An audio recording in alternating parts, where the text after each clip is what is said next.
أعمارنا أعمالنا وبها سمت أسماؤنا نمضي وتبقى هنا آثارنا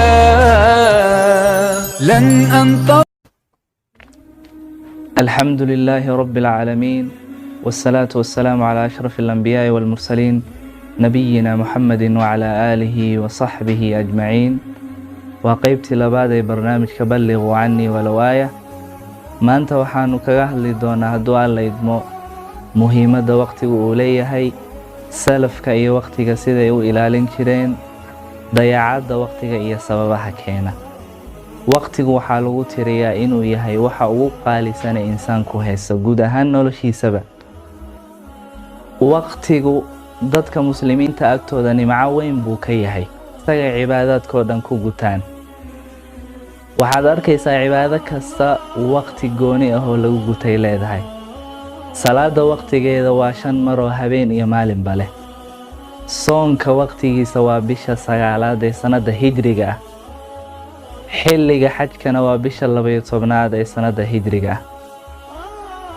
cibaadooyinka kale oo dhanna waa saas. arrinkan wuxuu tusinayaa qiimaha sare ee uu waqtigu leeyahay.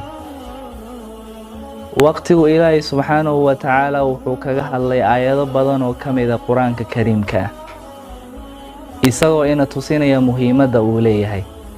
nabigeennana sallallahu alayhi wa sallam waatuu inoo sheegay in addoonka rabbigii hortiisa uusan ka dhaqaaqaynin ilaa laga weydiiyo 4 su'aalood.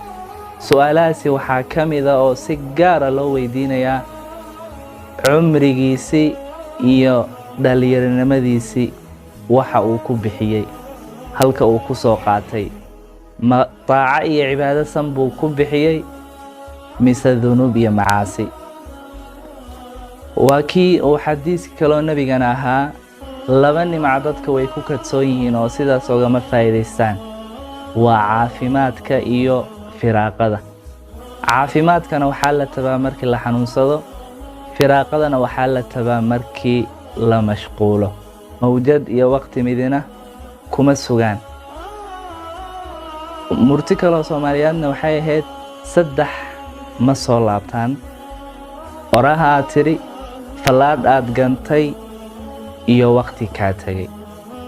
qofka caaqilka ah waa qofka ka faa'iideysta waqtigiisa daqiiqad walba iyo ilbiriqsi kasta oo soo madha.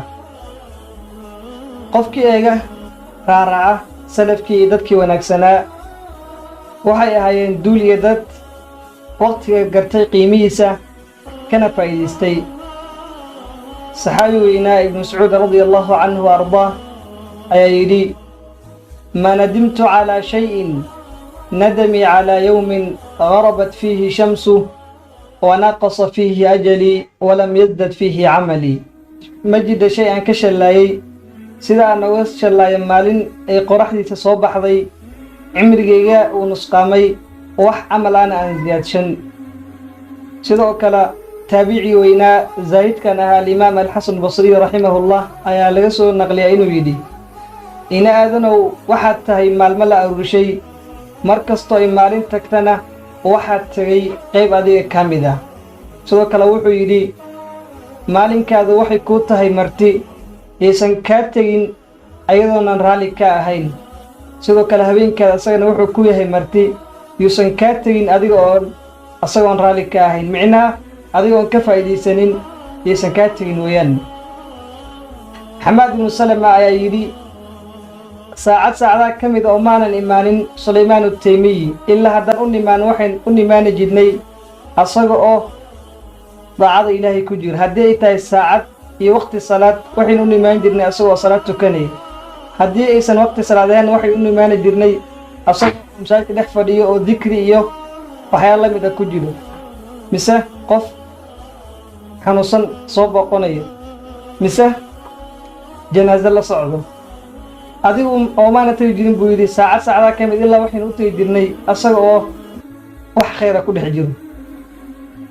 walaal, dadka aad aragtid ee taariikhda ka tegay waxay haysteen 24 saac sideenoo kale, balse waxay fahmeen waqtiga iyo qiimaha uu leeyahay wayna ka faa'iidaysteen. haddaba waqtigaada ka faa'iidayso si uusan xaalkaada u noqonin sidii kii yidhi bakaytu cala ashabaabi bidamci cayni falam yufid ilbakaa'u wala annaxiibu alaa layta ashabaaba yacuudu yowman faukhbiruuhu bima facala lilmashiibu. walaalaha khayrkiiyo wanaagga jecel walaalayaal, haddii aad soo galateen soona fahanteen qiimaha iyo muhiimadda ay leedahay wakhtiga iyo siday salafkii uga faa'iidaysan jireen, aniguna waxaan doonayaa inaan kula wadaago qofka dayaca wakhtiga qaaliga ah mise ka faa'iidaystaa maxaa u dambeeya, maxayna yihiin asbaabaha keena qofka inuu dayaco wakhtiga. walaal, ilaahay subxaanahu wa tacaala qur-aanka wuxuu ku yidhi suurad cajiiba, suurad imaamu shaafici uu ku tilmaamay in ilaahay subxaanahu wa tacaala hadduu soo dejin lahaa suuradda qur'aan ee ku filnaan lahayd ummaddoydii. rabbi wuxuu ku yidhi qur-aanka isagoo ku dhaaranaya wakhtiga, waalcasr ina alinsaana lafii khusr ila aladiina aamanuu wacamiluu asaalixaat watawaasaw bilxaqi watawaasaw bisabr. waxaan ku dhaartay buu rabbi yidhi wakhtiga casarka ah in dadkoo idinuu khasaaro ku sugan yahay ilaa kuwa xaqa rumeeyey, camal wanaagsan sameeyey, suna dardaarmay xaqee suna dardaarmay samirka. walaal, aayadda suuraddan waxyaalaha inoo caddaynaysa ayaa waxaa ka mid ah in dadkoo idinay khasaaro ku sugan yihiin ilaa kuwa xaqa rumeeyey oo wakhtigoodana kaga faa'iidaystay khayrkiiyo wanaagga inay sameeyaan kadibna ay faafiyaan. oo kuwan ahlu naarkiiyo cabaadaya oo inayoo qaylinaya waxaa lagu odhanaya awalam nucammirkum maa yatadakkaru fiihi man tadakkar. war miyaaninna siinin cumri nagu filan, miyaaninna siinin cumri dheer kan ku fakeriyo uu ku fakeri karo. meesha ahlu naarka sidaa lagu odhanayo ayaa ahlu jannadana waxaa lagu odhanaya kuluu washrabuu hanii'an bima kuntum tacmaluun. cuna oo cabba idinkoo laydin raacinayo hambalyo, waxaadna ku kasbateen camalkiina wanaagsan. waxay ahaayeen kuwo markii adduunka joogaan wakhtigooda ka faa'iidaysto khayrkiiyo wanaagga isku shugliya. haddaba walaal, maxay yihiin asbaabaha keena qofka inuu wakhtiga dayaco? asbaabooyin tiro badan ayaa jira, balse 3 ayaan ku soo gaabsanaya. midda koobaad waa qofkii oonan garanayn qiimaha iyo muhiimadda ay leedahay wakhtiga. qofka hadduusan garanayn qiimaha shay wuu dayacaa, balse hadduu garanayo qiimaha shay aad iyo aad buu ixtiraamaa wuuna ilaaliyaa.